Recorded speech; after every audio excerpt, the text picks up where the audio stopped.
If you've been around for a while, you're going to be familiar with the fact that we used to make a lot of punk content. Now, it's been a little minute since we've innovated upon the strategy, so what we're going to do is take a look at something pretty different to what we've done in the past, and that would be Libromancer Punk. Now, this deck, unironically, worked out really well. I saw this list online and I wanted to test it out. It seemed pretty effective, and then when I played it myself, it was an awful lot of fun. So yeah, absolutely. This is what we're going to be going in with. I've got a few replays lined up to sort of show how the deck works. I'm not going to pretend to be a master with it yet. I'm still learning myself. But the primary point of synergy, basically, for those looking at this and wondering why we're doing it, basically, number one, the punk cards offer a lot of consistency, as they always have done, right? And the way in which they offer consistency to Libromancers is through the Jam Dragon, actually. So Jam Dragon, on summon, searches for any level 3 psychic monster, right? Now, the benefit of that in Libromancers is that one of the deck's main starters, being Geek Boy, actually is a level 3 psychic monster, which means that your Jam Dragon gets you directly into Geek Boy. Geek Boy searches your field spell searches fire, and then fire searches a monster, and then you just bang, bang, bang, bang, bang. And all of those are special summons as well, because this, as long as you have a ritual in hand, it can special summon itself, it can special summon itself, it can special summon itself. So basically, it just nets you a shitload of advantage. You can just summon. It means that your Geek Boy is significantly more consistent. And you've got the power of the actual punk cards themselves, which are all obviously very powerful cards, right? So that's the idea behind the deck. It is an absolute blast. I'm going to continue to play it and learn it as it goes on because I'm having a lot of fun. We are going to try out more punk versions. We're going to try out more Libromancer decks as well as sort of time goes on. It is a deck that just, I don't know, I'm just oddly drawn to Libromancers. It just seems cool, right? So anyways, we're going to get in, show off a few replays. I'm going to do a card for card deck profile at the end. For anyone who doesn't know what you're looking at, I'm going to go through each card one by one, talking about every single one of them at the end of the video. So stick around for that. But first, let's get into some games. If you're new to the channel, you can subscribe to catch more content as it comes out every single day. So if you want to catch more of this stuff as it comes, by all means. It's a bit of a... I'm feeling a little bit sickly at the minute because, you know, it's coming into the winter season. My voice is a little bit off, but it is what it is. We're going to make it work anyways. If you enjoy watching, like the video, let's dive in. Alright, so to begin with, what I want to do here is I kind of want to just show you what a turn 1 for the Libromancer cards kind of looks like. Libromancer's a pretty solid deck in that it has both going first and going second tools available to it. Now, it's not the most powerful deck going first by itself, but that's where the combo potential of this variant comes in to help. So let's just get into it. We're going to start with Libromancer Fire, revealing a ritual monster to special summon itself. It's now going to search our deck for the Geek Boy. This is the advantage chain I was talking about. Revealing a ritual, special summon, get searching. Now we got the field spell activates, get searching, and that's the point of the deck. That's the flow, right? Now we're going to ritual summon, sacrificing Benton for the Doom Broker. Benton then activating to add Diviner to hand. We haven't normal summoned yet.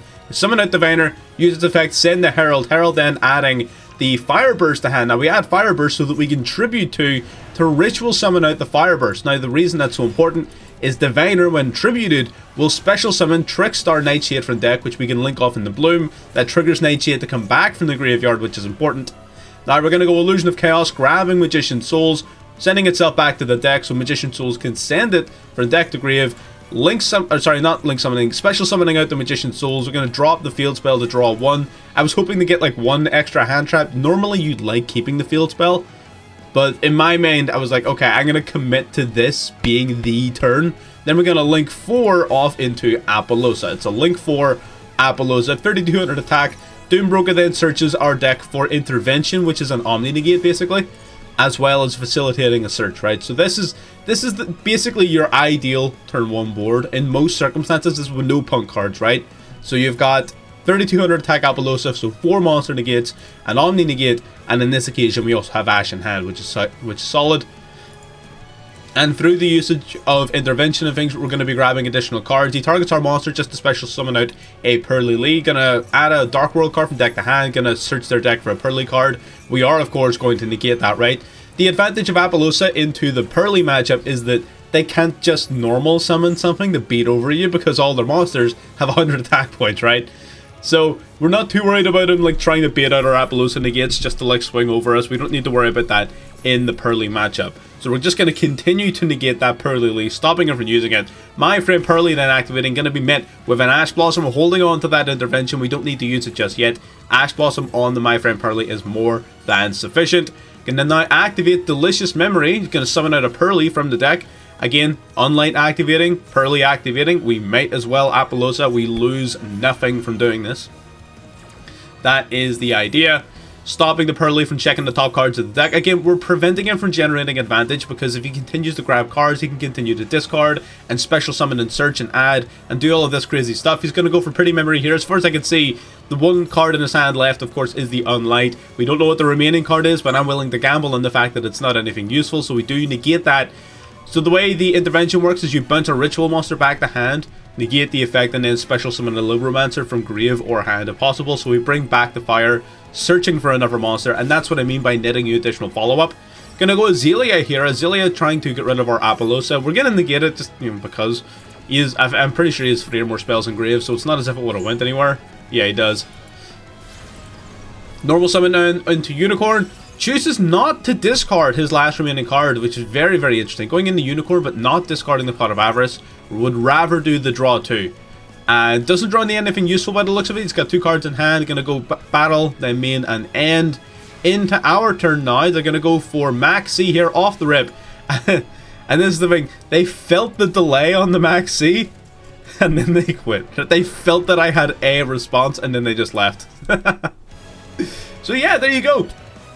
That's just Libromancer. That's not even Punk, right? The Punk combo just makes that a little bit more consistent. It doesn't add anything crazy onto the end of it. The Jam Dragon Engrave is nice follow-up, but it's not anything like super great on top of it. What the Punk cards does is it ideally makes that a little bit more consistent by putting extra monsters on board, by searching your Geek Boy if you don't happen to open up with it, things like that. So yeah, really good game. Let's get in the game too. Alrighty, you can tell that like I don't have any like accessories or anything equipped, and it's because I wasn't sure if this deck was going to work out or not.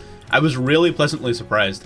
So we're going to start this time with Diviner, the Herald. Going to send Herald of the Arclight to the grave, grabbing the Illusion of Chaos. We have a lot of spells in hand here, so we're going to try and make use of that because our field is not that strong. Going to go into Baron off the rip, so that's going to prevent it from hitting us with anything funny here, because remember, this is a free special summon, and this was a level 6 tuner, right? So we can go into a very, very free Baron here.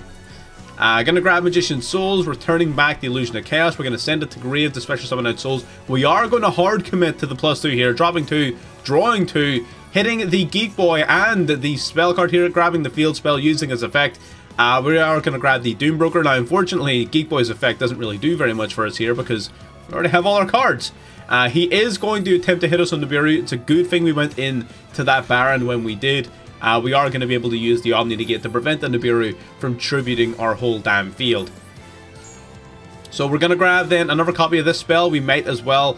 We're going to tribute off the Baron for Doombroker, which may seem sus to some people, but you know what? We've already used the Negate. It's not doing me any favors. I'm just going to set up my Omni Negate, and I'm going to take what I've got and pass on. So not exactly the greatest end board in the world, and this is exactly what I'm referring to when I'm talking about consistency. We are going to go into Lady Labyrinth at the Silver Castle. We allow that to resolve. They're going to go end phase. As far as I can see, we've got a few options for preventing the effectiveness of his cards. Going to go Big Welcome, easy as Ash in my life, get rid of that shit. Now they're going to go for Lady Labyrinth at the Silver Castle from hand, and that's a-okay. Going for the Eradicator secondary, declaring trap cards, which is very interesting. They definitely should have declared spells. I'm just going to let them do that. I don't mind. I didn't have any... So I would have negated that if, for example, I had a monster in grave to resummon. The only one I have in grave is like Magic Girl, which doesn't actually do very much on the field. So I decided, you know what, fuck it, I'm going to let him have it. That's fine. Gonna bring back his monster. Again, we got 3100 attack. We're gonna activate our second spell. We're now gonna grab another field spell from the deck, flipping it up, activating it to grab a fire from deck to hand, and then our opponent knows exactly where this goes. We summon the fire, tribute for Fireburst.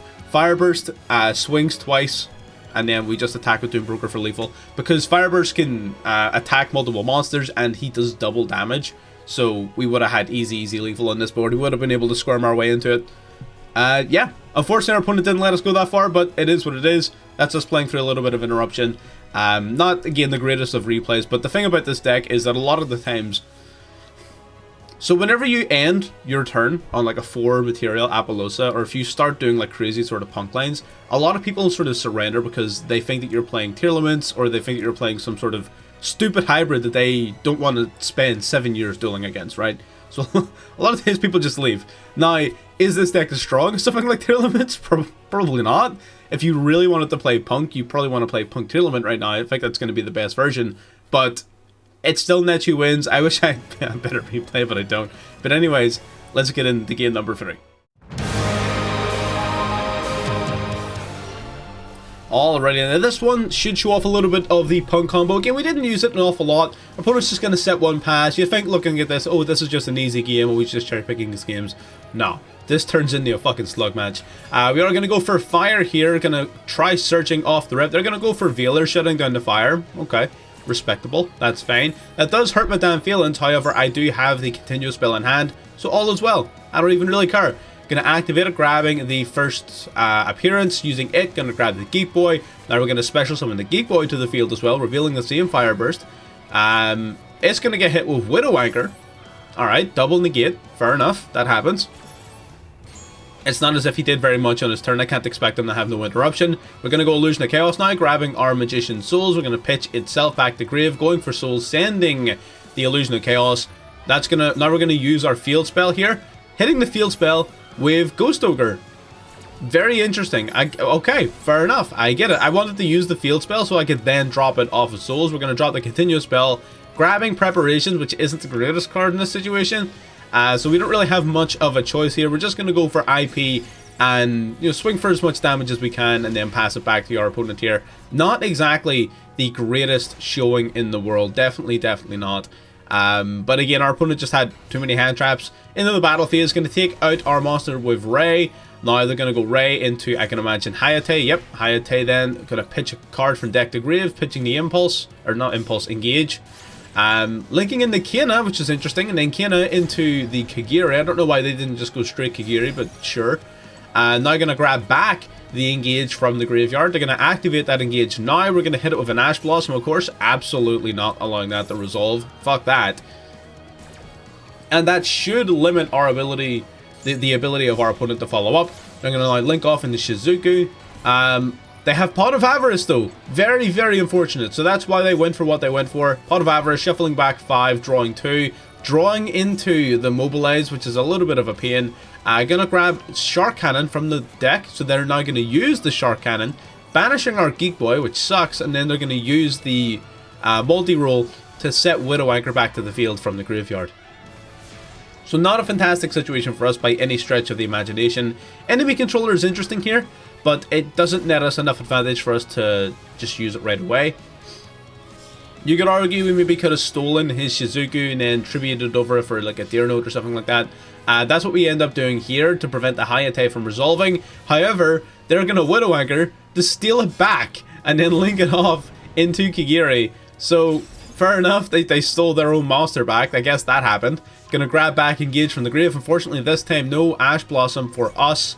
Gonna send a card to the grave to prevent us from responding to his spells anyway. Grabbing another Widow Anchor from the deck, +1 off the Engage. Setting a card going into Shizuku. Shizuku then searches during the end phase for another card. Grabbing the Linkage. So that's going to be a useful OTK tool for our opponent later in the game. We have the E-Telly. E-Telly then allowing us to go into Xiamen. Xiamen's effect activating, paying 600, grabbing ourselves an Ogre Dance. Going for Droll and Lockbird, which does kind of hurt my feelings. We're going to reveal for the Deer Note, summoning Deer Note out to the field. Now I'm going to go into the Jam Dragon Drive. We are going to use its effect, but of course it's forced to pitch the grave because we are under Droll. Going to go for Deer Note to bring a card back. We're going to target then our monster to boost its attack points up by 600 off of our Xiamen. I'm just waiting for the other shoe to drop here because we play Harbinger. So in my opinion, I feel like, okay, that's a really good hit for us. You know, we managed to bring it to Harbinger in the Sky Striker. That's pretty good. We can play around with that. Gonna go for Ray from Grave. That's totally fine. We're gonna end our turn. This is definitely turning into a big time grind. We are trying to sort of push through and grind through as extra deck monsters. There's not really a lot of other choices we have right now because our field and handed situation is not ideal. So, you know, we're just trying to make plays where we can. We're going to go engage, grabbing another linkage here from the deck. Now, that double linkage and the draw is going to be a big problem. Battlefield sending the Kagiri for the Hayate. We're going to redirect this card's attack. I don't know if he just, like, didn't read Harbinger and didn't know it could do that, but it can. So, we destroy the Hayate going into main phase 2. Unfortunately, our opponent not able to OTK. Going to go for Azalea, though. Azalea popping the Harbinger. Azalea, very unfortunate monster there, going in through Kagiri again now. Kagiri adding back enough for the engage. One more time, going to engage again, get searching for any card in your deck. At this point, you have to be running out of Sky Striker cards to search for. God damn, I'm going to draw an extra card as well. Upstart Goblin giving us 1,000 to draw one more. Multi-roll then, setting engage to the field from the graveyard for the next turn as well. Gonna draw for turn, unfortunately drawing into the trap card here. Displacer, Displaced does not do very much for us, unfortunately. In fact, it is rather weak right now until we actually have access to a monster, and I have no doubt that our opponent is not going to allow us to see the light of day here. Gonna go for a Hita grabbing back the Ash from our grave. I'm just gonna speed this up a little bit, going Selene adding a shitload of counters, detaching 3, bringing back Droll, now linking off into Access Code Talker. Access Code Talker popping the back row, swinging for 53, leaving us on 300 life points, or so you would think, but he's got access to that Mobilize linkage, swinging with Shizuku for lethal. Unfortunately, not able to outgas the Sky Strikers. As soon as they start resolving that engage multiple times, that's game over. You're not coming back from that. Yeah, tough game. Tough game. I did want to show the deck off and some of its weaknesses as well as its strengths, so I feel like it would be a little bit pointless me making a video all about only the strengths of the deck. It definitely has weaknesses, right? This is still Libromancer. It's still not the greatest deck in the world. It's still not top tier rogue. I'm not trying to sell it as such. But it is definitely better than I thought it was going to be. Let's get in and we'll talk about the deck list and some of the innovations and plays that you can actually make. Alright, so this is the deck. We're playing it at 50 cards. The list that I saw was also a 50 card list. And I think I could see why they like the 50 card version, and I kind of like the 50 card version as well. However, if you are so inclined, you can cut it down by removing some tech options. There's a lot of cards that are really fun in this list that you don't necessarily need to play. So we'll talk about the cards that I think are necessary, and then the cards I think you can take out. So we'll talk about the core cards first, right? We're going to separate this into 3 different segments. We're going to talk about Libromancers, then we're going to talk about Punk, then we're going to talk about Extremities, right? So starting off with Libromancers, we have the Geek Boy. So Geek Boy is one of the main starters and is the primary point of contact between both archetypes, being a level 3 psychic monster. The 4 main deck Libromancer monsters all have a similar effect in that if you have a ritual monster in hand, you can reveal that ritual monster to special summon your Libromancer monster from your hand. So none of them eat up your normal summon except in a pinch. So Geek Boy then will search your deck for a spell on summon. So Libromancer spell card, this will grab it. The Magic Girl, I basically only use this as like a searchable level 4 for certain synchro plays. Its actual effect, what does it do? I don't even really know what it does. You can ritual summon a Libromancer monster during your opponent's turn need. Yeah, this card's effect is mid, but it being a searchable level 4 that can special summon itself for free does come up for certain sort of combos and giving you extra material for your link summoning into your Apollosa, things like that. So it is definitely useful to have for its summoning, but that's why we only play 1 copy of it. It's really not that great. Libromancer Fire, absolutely running 3 of this card. Basically, on summon, we'll add a Libromancer monster from your deck to your hand. Apologies, my whole thing is super congested, so my brain not working too good. So Fire basically searches a monster, and then Agent will add a Libromancer card from graveyard back to hand, basically. So the way they work is they all special summon themselves for free. This one grabs a spell, this one grabs a monster, this one grabs from graveyard, and this one's a fucking dork, right? That's how the deck works, right? And then for the spell cards, sorry, the ritual monsters, I should say. So there's basically like a ritual monster version of all of like the main dudes, right? So we have, of course, Mystic Girl, who does not come up super often, but basically it has an ignition effect negate where You can target a face-up monster your opponent controls, negate its effects, and return its attack to 0. Now, Mystic Girl is like only really good in combination with Magic Girl, because if you can ritual summon this on your opponent's turn, then it means that obviously you've got a negate, right? It turns Magic Girl into a negate because this card will ritual summon it during your opponent's turn. That's the whole idea. It doesn't come up very often. It's still kind of useful if you're like going for second maybe, and you can negate some sort of key cards, maybe. But it's not the biggest deal in the world, definitely not. But yeah. Then we've got the Doombroker. Doombroker, basically, if you use a monster on field for its summon, it can attack directly. And you can also, once per turn, set a Libromancer trap card directly from deck to field. So that's why we're running a couple of traps, which we'll talk about in a second. Basically, he's just your turn 1 monster, because him setting a trap from deck is the closest in-engine thing we have to a board. That's why we're playing so many other things around it to sort of beef up that turn 1. Because pure Libromancer, like turn 1, just ends on Doombroker plus trap card. That's it. Which is not good. So we got the Fire Burst then. So this is your OTK tool. Basically, if it was ritual summoned using a monster on the field as material, can't be destroyed by battle. Any battle damage it inflicts is doubled, and it can make up to 2 attacks on monsters during each battle phase. When a monster declares an attack, you can banish a Libromancer, boost this guy up by 200. So basically, he's just there to be really big, punch really hard, and be kinda somewhat difficult to remove. He's tougher to remove if you use certain other methods that we're not employing in this deck. But just as an OTK tool, he's pretty decent. Then we've got the first appearance, which is a fucking really good card. So this, on activation, of course, searches your deck for a Libromancer monster, which is pretty fucking dope. The reason that the P.U.N.K engine works so well with this is because P.U.N.K will grab you the Geek Boy grabs you the Field Spell grabs you the Fire then grabs you whatever the hell else you need, right?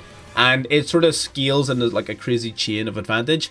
Not only does this card search on activation, it's also your ritual spell. You can use its effect to ritual summon a ritual monster from your hand. That's not once per turn. You can just use this card over and over, this ritual effect. You can only activate 1 copy of the card per turn, but the effect, the ritual summoning effect, is not in any way limited. You can just ritual summon a whole bunch of times. So it's pretty dope. We have Bonded here. Basically is the actual like in-deck ritual spell, dedicated ritual spell. Sometimes useful to have as an additional search target. It's more useful if you want to go down the Fire Burst road. So with Fire Burst, you can make this card even more difficult to get rid of if you use Fire Starter as material. So if this guy's on your board and you use him as material through Bonded, your Fire Burst then can't be destroyed or banished by card effects. So it does make this guy even tougher to deal with, and in certain circumstances that would be kind of nice, but it's a lot of additional cards to commit to. You can play it if you want. I personally just wasn't the biggest fan of it. But again, I'm always sort of to and fro on whether or not to include Firestarter or whether to include Bonded at all, or just take it out entirely, maybe play a third field spell, that sort of thing. So yeah, there's some room to maneuver there for sure. Then we have the Libromancer origin story. So this basically just sets a Libromancer spell or trap directly from the deck. If you ritual summon a monster to your field, you also get the pop-up aggro, but it's mainly... which, I mean, it's kind of decent for dealing with floodgates. So if your opponent's playing like Skill Drain or Goes In or whatever the hell, Origin Story can pop those problematic back row cards, although most of the time it's only here to grab you a Libromancer spell or trap. Then we have Intervention and Displaced. Intervention acts as an Omni Negate, and the Displaced will target a Libromancer card you control and one your opponent controls, return both to hand. Oh, sorry, you return yours to hand and you take control of the opponent. So this is basically another Econ, right? So in Archetype Steel and an in-archetype Omni Negate. Now this card, for both of these, you have to return a Libromancer to hand, ideally a Ritual Monster, and the Intervention allows you to special summon a Libromancer from the hand or graveyard afterwards, which is useful in replacing some lost advantage and making sure you've got enough gas for your following turn. For this card, it doesn't allow you to do that, but if you use the Ritual Libromancer for the return, then you basically keep the monster. You keep the monster that you steal off of this. And then looking through again, so that's the Libromancer cards. It's really not that complicated. Again, it is very much just search, recycle, ritual, profit. It's that simple. The combo portion of it comes in with the other cards that we're using. So let's talk briefly about Punk before we start getting into the spice. So we got 3 copies of Xiamen, of course. I'm very familiar with this card. This card on the field, pay 600, grab a Punk monster from deck. We've got the 1 Deer Note, which will either reveal itself and another Punk monster in your hand, a special summon one and ditch the other. But more importantly, if this card is sent from field to graveyard, you get to bring back any Punk monster from the grave. Normally, that's going to be useful in either A, setting up like a Second Gam Punisher, because we're not setting up like the Sharkusai Amazing Dragon line. What we're going to be doing instead is either going into like a Second Gam Punisher, or bringing back the Foxy-Tune, which we'll get to in a minute, to go into a Harbinger using your Jam Dragon. So there's a whole bunch of things you can do, or even just using its effect as additional link fodder for something like an Apollosa, right? Ton of options. What you choose to do with that effect is entirely up to you, but that's part of the flexibility that Punk offers the deck. I wish I had better replays of showing it, but again, this was recorded sort of late season of last season. You're seeing this on the 1st of December. This was recorded in like the 29th of November. And Master 1 sucks. Master 1 fucking sucks. You can't get good replays at all. So, yeah, maybe going into next season, I'll show off more of this deck and get better replays for it. But, like, you cannot get decent replays in Master 1. I'm never going to Master 1 again. Master 1 fucking sucks. No one wants to play the game. But anyway, I digress. Foxy-Tune. Discard itself and another card from your hand, summon any Punk monster from deck, usually of course going to be your Deer Note that we already talked about. So normally, again, Xiamen, search Foxy-Tune, summon Deer Note, and Ogre Dance just discards itself to grab any Punk monster from deck, so it's just an additional, like, Xiamen, or even maybe even a Deer Note, right? So that's that pretty much. And in terms of any other cards, yeah, that's pretty much it. We're also running E-Telly, which is kind of like an awkward, like, in-between Libromancers and... Not awkward at all, actually, it's phenomenal. It's a middle ground between Libromancers because of Geek Boy and Punk because of Xiamen, which is really fucking cool. So E-Telly, beautiful fucking card in this deck. But that's the Punk cards, and that's how they work with the deck. Now, let's get into the extremities, the extra bits. Starting off with hand traps. I like running at least 1 Ghost Ogre, but you don't often use it in this deck. So you could cut Ghost Ogre. That's just a hand trap, basically. Not Diviner, though. Diviner is necessary. So dropping the Ghost Ogre, we got that Triple Ash as well. You know what it is. Not actually running Max C, which was one of my big sort of issues or complaints of the deck originally. And it's definitely something I plan on rectifying in future iterations of it. Don't get me wrong, I'm not forgetting about Max C. It's definitely something I was bearing in mind. But in terms of just getting grips of the deck, it's not something I was experimenting with too heavily because you don't really want to run a lot of non-engine. We've got then the double Fenrir, which is again just a decent card for going second. We got that Nib, we got the double Talent, we got the 1 Thrust. Nowadays, I find myself running 1 Thrust in a lot of decks. It's a lot like Small World, where I've changed my sort of... I keep changing my stance on Small World, rather than like, I'm going to run 1 copy of it, or I'm going to run 3 copies of it, or whatever. I very rarely run 2 copies of these cards anymore, because I feel like, yeah, it's nice to have, but it's not core, and it fucking sucks drawing 2 of it, right?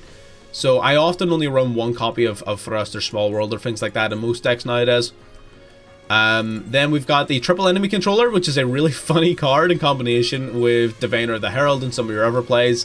So enemy controller is fucking sick, but again, it is haha funny meme time, right? It's not anything like super core to the deck. So those are all your hand traps, if you will. Now let's talk about the combo pieces. So we have Trickstar Nightshade and Diviner of the Herald. These two go hand in hand. Diviner of the Herald, of course, is an awesome card in any ritual deck because it can send Herald of Arclight from the extra deck to the graveyard, which will then search your deck for any ritual card, basically, which is pretty fucking dope. Again, yet another reason as to why we use Libromancer Bonded. It allows us to ritual summon essentially without even having access to the field spell. So Diviner of the Herald is pretty fucking sick for that reason. Also, if this card is tributed, you can special summon a level 2 or lower fairy monster from your deck. And that's where Nightshade comes in. Now, why did we pick Nightshade over everything else? Well, Nightshade allows you to link off into Bloom, and if this card is used for the link summon of a Trickstar monster, you can special summon it back to the field, which essentially means that after Diviner, once you tribute it, either for a ritual summon or for whatever the hell, you have your ritual monster on board, so it replaces itself. Then you get the +1 from the Bloom, from the Nightshade, and then Nightshade essentially goes +1, bringing out the Bloom and bringing itself back. So it means that you've now got 3 monsters on board, right? And depending on what else you have access to, you could very easily use that to extend into a 4 material Appaloosa like you saw in Game 1. So Nightshade, very useful for that reason. There's a number of different cards you could use in combination with Diviner. There's definitely is quite a number of cards you could use here. This is the one that I saw on the guide that I had seen online, and so and I really liked it. Again, I tried it out. I really liked it, so I kept it. It's just that simple. Magician Souls as well, basically working alongside the Illusion of Chaos, will allow you to grab additional cards, right? It's a free special summon, which is useful for your Appaloosa. Then you can use its effect as well to pitch up to 2 spells or traps from your hand or field to the graveyard to draw that number of extra cards. Again, considering you're going to be running Origin Story, potentially even dropping the field spell as well, you're going to very consistently have access to multiple drops off of Souls. And again, how can you pass up a free +2, especially if it's actually very useful for your core engine and it's not costing you anything because you're already running Preparation of Rites. So yeah, Magician Souls and Illusion of Chaos is pretty fucking sick. This card just searches for this, and then this will send this back from deck to grave to summon itself out, right? We all know how the combo works. Let me see, what else do we have? I guess next up is Benton. Benton basically, when tributed, will grab yourself a light fairy monster from deck to hand. Just grabs your Diviner, really. It's searchable off of Preparation, and it's useful to have ritual monsters in hand for your field spell and for your Libromancer summons. So running the 1 Benton's fine. If you wanted to run a more pure version of the deck, you probably want to bump this card up, but in this version, it's fine. So it is, honestly, you're not really going to miss too many copies of it. You only really want to use it if you're able to search for it. So yeah, it is what it is. Benton's pretty decent. We have, of course, triple Preparation, grabs any level 7 or lower ritual monsters, so that's all of your rituals because they're all level 7 or lower. And that's pretty much it. That's the entire main deck. So let me bring the full list back up so you can have a look at it. The main deck, very, very cool. I am definitely loving this deck a lot. I'm going to be playing more with it as we go along. I'm almost certainly... I was just testing out Econ because I saw it in the guide online. It was pretty funny. I'm almost definitely going to replace this with Maxi. I'm just putting this out here. And then I'm also going to look into several Maxi counters. Again, call by and cross out being our staples. I'll probably cut talent down. And I'll likely eat into our sort of engine a little bit. I don't think we need Nibiru here at all. So yeah, and then I'll just find an extra card to cut. Perhaps cutting down on Xiamen to 2, because I don't really want to use my normal summon on it. Maybe cutting Diviner down to 2, because you don't really want to brick on it. Maybe taking out Ghost Ogre overall, because it's not too necessary. Blah, blah, blah, right? There's a whole bunch of cuts you can make, a whole bunch of changes you can make. You can do literally whatever the hell you want. I would definitely, though, include these 6 cards in some capacity in your deck, because they're fucking hella good, right? But anyways, let's talk about the extra deck. Starting off with 2 just Diviner targets. Entis, when sent to the grave, will pop a card, and Herald, when sent to the grave, will search a ritual card. They're both just targets for your Diviner. We of course have the Jam Dragon, which on summon will grab a level 3 Psychic monster from your deck. That's going to be your Geek Boy in most circumstances, but also technically your Ghost Ogre in either in a pinch or if you've already got access to Geek Boy. So that's pretty damn powerful. This is the main sort of point of synergy between the 2 decks, using the Geek Boy, and then you can normally special summon this guy right out to the field as long as you have any ritual monster in hand, and then do all your Libromancer plays as well. Baron de Fleur, again, you saw we have very quick and easy access to a Baron through a Diviner, and access to any like level 4, which is sick. Again, it's just an Omni to get, really. Psychic and Punisher, because we're playing Punk, you gotta play the Punisher. It doesn't come up very often. You could definitely get away with not playing this card. You can, right, if you really wanted to.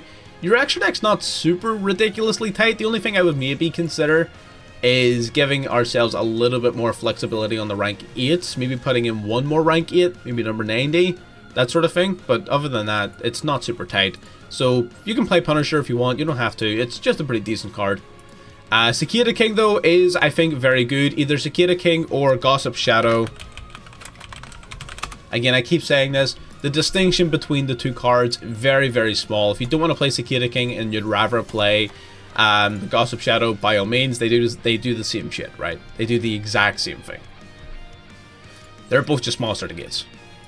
Harbinger, generic rank 8, once per turn spell negate and can redirect attacks.